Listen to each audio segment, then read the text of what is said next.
Have you a heart that's weary, tending a load of care? Are you a soul that's seeking rest from the burden you bear? Do you know my Jesus? Do you know my friend? Have you heard He loves you, and that He will abide till the end? Hello, I'm Norm Rhodes, Director of World Radio. On behalf of my fellow elders and the We Care team, I want to thank you for your interest in this unique ministry. One of the prime responsibilities that Christ gave to the church was to preach the gospel. And ever since the time of Christ, the church has been looking for effective ways to do this task. Today, the media have influence over vast numbers of people.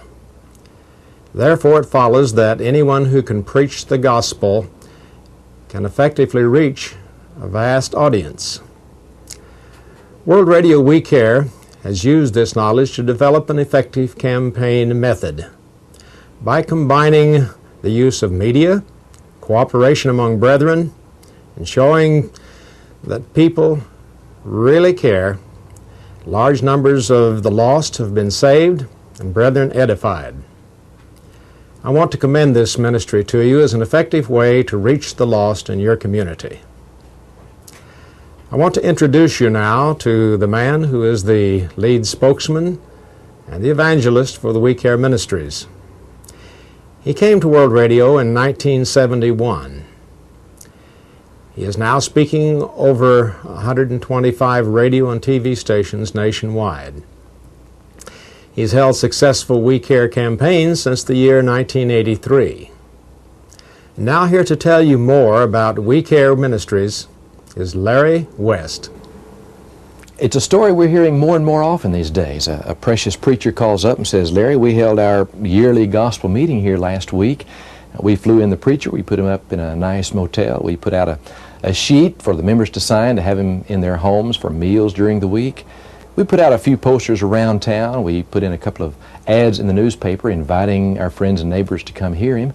We encouraged our members to bring their neighbors, but the disappointing thing was we really had no members to bring any. And in fact, we had no visitors to come. Oh, we had 3. 2 of them were friends of our teenagers. We baptized a couple of teenagers, those who were children of our own members.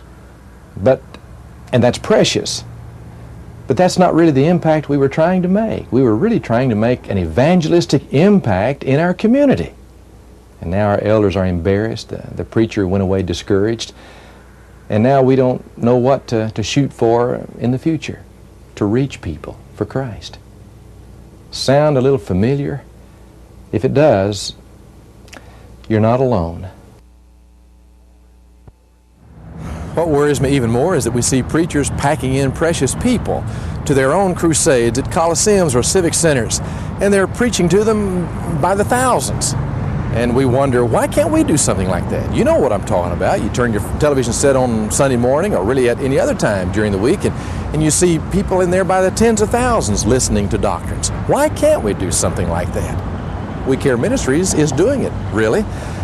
Brethren, isn't it a lot of the time that we're just not launching out on faith? We're too cooped up in our own buildings, and we're not utilizing the media as we ought to be using it. I mean, radio, television, newspaper, billboards, bumper stickers, the whole business. We can do it. We are doing it. And we're getting people to turn out and packing coliseums and civic centers. We need to use the media. I remember the day I was driving home from work and I heard a little jingle. They were advertising a product, and it went plop, plop, fizz, fizz. When I got home, I turned my television set on, and I saw 2 fingers drop 2 aspirin-like tablets into a glass of water. Plop, plop. And then those tablets went fizz, fizz. A few days later, I went to my mailbox, and lo and behold, you know what I found? A sample copy. You see, those advertisers, first of all, wanted to get it into my ears through radio. Then they got into my eyes through television and really newspaper and billboards and other things. And then they wanted me to experience it. They wanted me to get it into my mouth. I experienced it. Brethren, Let's drop We Care into their ears through radio, then get into their eyes through television, newspaper, billboards, and then let's let them experience it. That truly, as far as churches of Christ are concerned, we care. Brethren, we care can't be an empty slogan, though. We've got to leave our church buildings and get out here where the people are and involve ourselves in people's lives, because people don't care how much you know until they know how much you care. I'm telling you, people all over the place are needing help. Now, I'm not talking about the bummers who come along and just try to make their living, off feeding off good people. I'm talking about noble people who live in these houses around our buildings, people who are accustomed to working for a living, but because a crisis has hit their lives. I mean, some kind of a terrible illness has hit the family, or he's out of a job, and they don't know to whom they can turn to ask for help.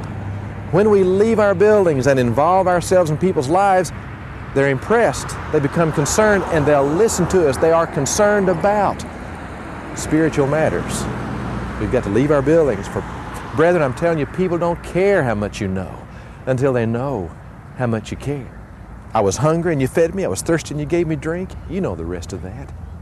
Again, people don't care how much you know until they know how much you care. Brethren, plan your work and then work your plan. In the packet that we sent with this videotape, you'll find all kinds of materials in there, but you'll also find a little blue book called We Care Ministries Operating Manual. If you'll find that blue book and then open it to page 10, you'll find at the top of the page a schedule of events. That is, we have outlined here a timetable as to when these events are supposed to occur, building toward the actual crusade week. You see, it's sort of like starting off the top of a mountain with a little snowball. And as it gains momentum toward the bottom of the mountain, then and there is where it has its real climax. So that is the way that this schedule of events is really arranged, so that we can have the climax during the actual crusade week. Then on page 11, you'll discover as to how actually the campaign is organized. You'll find at the top that there is a church to oversee the campaign in your particular area. And then there are 13 committees. These committees are very essential. I mean, this is tried and proven stuff as we get precious people involved in these campaigns. Now, the people involved are people from the participating congregations in the area. Now, as this is a multimedia campaign, it's also a multi-church campaign. That is, there are various congregations of the church involved in the community. We've had campaigns where 3 churches cooperated, 6 churches cooperated, 12. One campaign, 16 churches cooperated together, showing the community that we truly love one another, that we get along with one another, that we work together, and that we truly belong to Him. On each of these committees are members from the participating congregations. And by the time the campaign is over, it's amazing. An esprit de corps has been established, and brethren have become acquainted with one another. They have fallen in love with one another, and it's helped vitally the relationship between congregations. In every place we've been, elders have told us, if we hadn't baptized a single person, it's already been a success. Why? Because they've said churches have fallen in love with one another. They have cooperated together. They have worked together. And that's what's made the campaign a success. Of course, that's just sort of a side benefit. The real bottom line is to get souls into heaven. And the campaign works getting lost souls into the kingdom. These committees have to do with making the campaign a success, with the banquet and the facilities. And here's a committee that has to do with the telephone operators, and then the canvassing committee. And I mean, as you can just go through the committees, you can find out as you flip through the rest of the pages of the book, they have some detailed assignments and responsibilities. And that's what this operating manual is all about. Take a look at the manual there in your packet. Digest the manual. See that it really works. You know, brethren, this is not some pie-in-the-sky kind of an idea, that if we could just find some place to operate the book, we'd find that it is a successful idea. No, we have a track record. I'm telling you, brethren, souls are being won, brethren are being edified, brethren are being trained. They are finding out how to conduct a campaign, how to win souls to Jesus Christ. Take a look at the manual. It all begins with the World Radio We Care radio program. Now, the World Radio We Care radio program is available both in the 1 minute, that's the 60-second daily segment, as well as the 5-minute daily segment to be used normally Monday, Tuesday, Wednesday, Thursday, Friday during the work week to be aired to drive time audiences. You see, we try to utilize the media to arouse enough interest, to create enough curiosity, to establish a relationship with the community people so that when we have the crusade, they'll want to come out and then give us a chance to get that gospel into their lives. Now, people love stories. They love once upon a timers. And so we use stories to arouse the interest and to keep the interest so that they can know who we are and then will be interested enough to come out to the crusade. Now, here is a World Radio We Care radio program. Well, it's a true story. It happened many years ago. Hi, this is Larry West. Once upon a time, there was an extremely wealthy man. He owned lots of property, he had lots of money. But the thing he treasured the most was his elaborate art possessions. He had paintings by the greatest artists the world had ever known. Well, the man had one son. He and the boy were the only members of his family, and he loved the boy with extraordinary love. In late adolescence, this beloved boy fell sick and died. Well, this rich father grieved far more than what seemed the ordinary measure. He took the tragedy so hard that even he died, some say of a broken heart. Before he died, though, he made out a will. In the will, he said that he wanted all of his vast possessions to be sold by auction. The strange thing about the will, though, was that he stipulated that an oil painting of his son was to be the first item offered by the auctioneer. Now, unlike the other paintings, this one was not a masterpiece. It was not something collectors would necessarily count as a treasure. The day the auction came and large crowds gathered to bid on the other stuff, on the widely reputed collection of art, and so in keeping with the proviso of the will, the auctioneer placed the first item up for bid, which was the boy's portrait. Now, no one there knew the boy. They hadn't any special feelings for him. The picture was not necessarily a fine work of art. It was just a picture of a boy. So no one bid. Well, actually, there was one, just one. An old black servant in the man's household had loved the boy. So he raised his old, feeble hand and placed a 75-cent bid on the picture, just about all the money he had. "Sold," said the auctioneer, wanting to get the necessary out of the way so that they could move on to the valuable merchandise. But before he could move on, a man stepped up to the platform and immediately stopped the bidding. It was then that that official informed the auctioneer and everyone else present that the will of that wealthy father said that the person who loved the son enough to buy his portrait would be the one to receive everything else in the Father's house. There's got to be a moral to that story. Isn't it this? Love the Son, get the prize. That's what heaven is all about. For God so loved the world that He gave His only begotten Son, that whoever believes on Him should not perish, but should get the prize. Love the Son, get the prize. And you know, when I say you've got to love the Son, there are a lot of honest and sincere people who believe that, well, as long as you are honest and sincere, it doesn't matter what you believe. It doesn't matter what you do. You can do what you want to do as long as you, according to anybody's definition, love the Son, love Jesus. You know what the Father's Son, Jesus, says about that, though? He says, and it's right there in the Bible, if you love me, you'll keep my commandments. I'm Larry West with World Radio, and I care. Speaking for Churches of Christ, we care. When you get ready to love the Son, remember that we're around and that we care. All right? Now, it's not just radio that we're interested in using, that we're trying to use to get people stirred up. But television is also available to us, in fact, free of charge.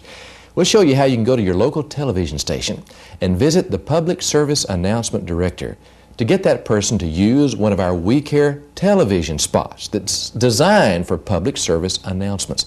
You see, brethren, we're trying to use all of the media, everything that is visible, radio, TV, newspaper, billboards, tabloid, tract distribution, bumper stickers, lapel pins, everything that will get people's attention and stir up their curiosity.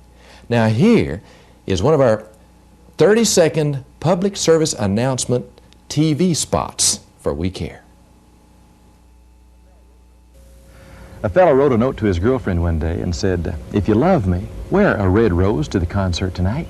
If my devotion to you is hopeless, wear a white one." You know what she wore? A yellow one. He's got a chance. If there's anything I like, it's second chances. You know, marriages can't make it without second chances. Come on, give him another chance.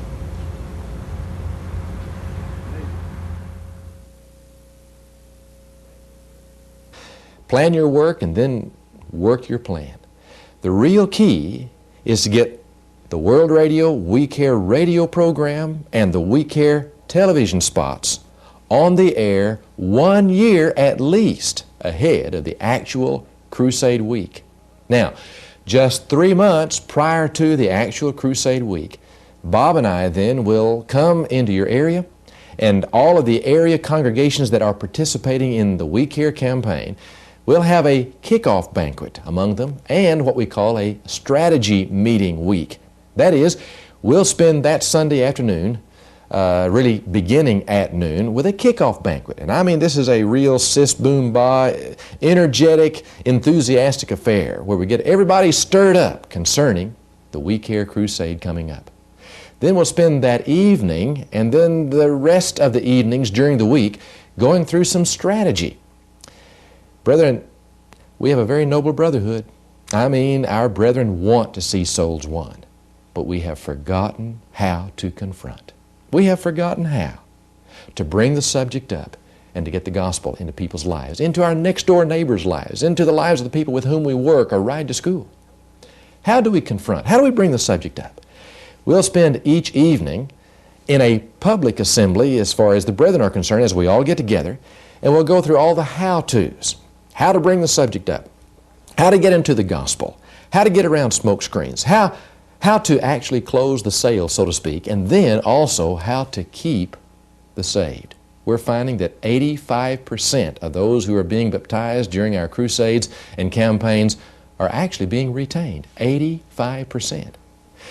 Now, during the daytime of that strategy meeting week, Bob will take out members, preachers, elders, mothers, teenagers, anybody who wants to be a soul winner, and actually will go out and knock doors with them for in-the-field training, using the very same approach that we've been training during the evening session.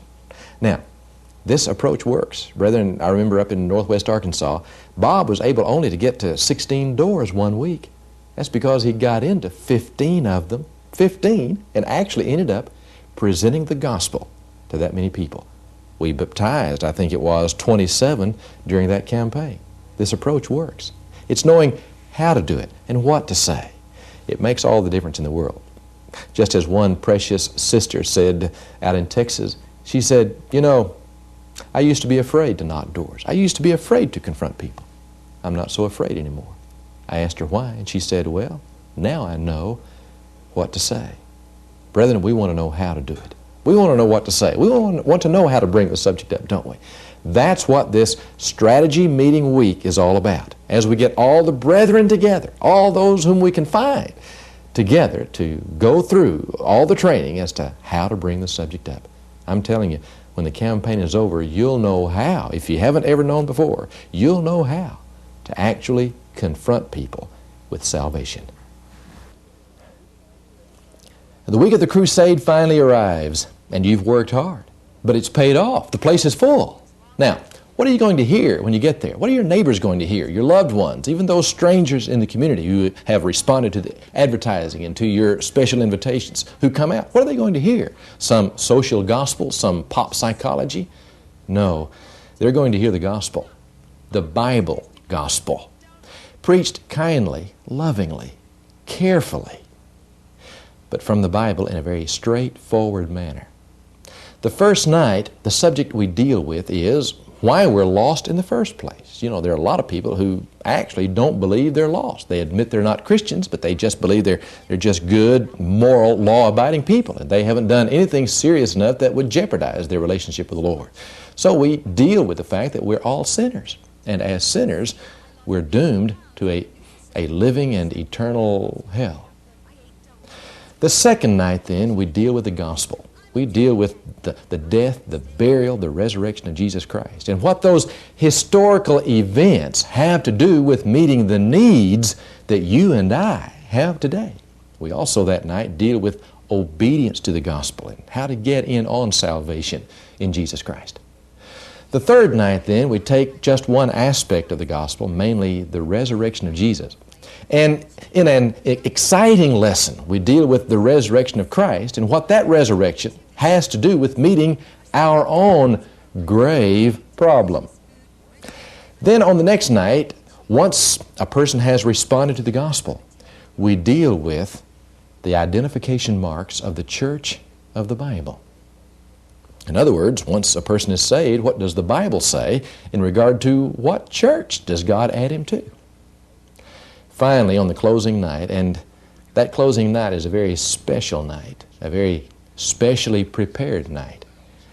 We go to the Bible to find out that there's a great day coming, and we ask over and over and over again, are you ready? We deal with those events, those facts, those things that are going to happen according to the Bible on that final day when Jesus comes. And we ask again and again, are you ready to meet your God? Believe me, you and your neighbors and friends and loved ones and the strangers round about who come to the crusade will hear the truth preached. They'll hear the gospel presentation. We will ask you to schedule the Civic Center or your community auditorium because we want to go to a neutral site. Precious community people, precious religious leaders in your community will come out to a neutral site. They won't come to our church building for one reason or another. We don't want to intimidate anybody, do we? We want to make it inviting for all to come out, that we might get that gospel preached to their lives. And I'm telling you, brethren, when we go to a neutral site, all kinds of people will come out. Admitted child molesters, wife beaters, admitted fornicators will come out. And we'll hear the truth, and we'll obey the gospel. We'll change their lives. We're finding that religious people will come out. Catholic nuns, Mormon leaders, denominational pastors and preachers. In Oklahoma, 4 Pentecostal preachers came out to the crusade that night at the Civic Center, and they watched people line up at the baptistry to obey the gospel. And we're finding that we're even able to convert many denominational preachers. You know, brethren, talk is cheap. It's time that we stop just talking about it. It's time that we stop just singing about it, and praying about it, and preaching about it. It's time that we practice what we preach. It's time we get out of our church buildings and involve ourselves in people's lives. People don't care how much you know until they know how much you care. But they don't find out how much you care until you get out of your building and involve yourself in their needy lives. People don't care how much you know until they know how much you care. Oh, my friend. Have you heard he loves you, and that he will abide till the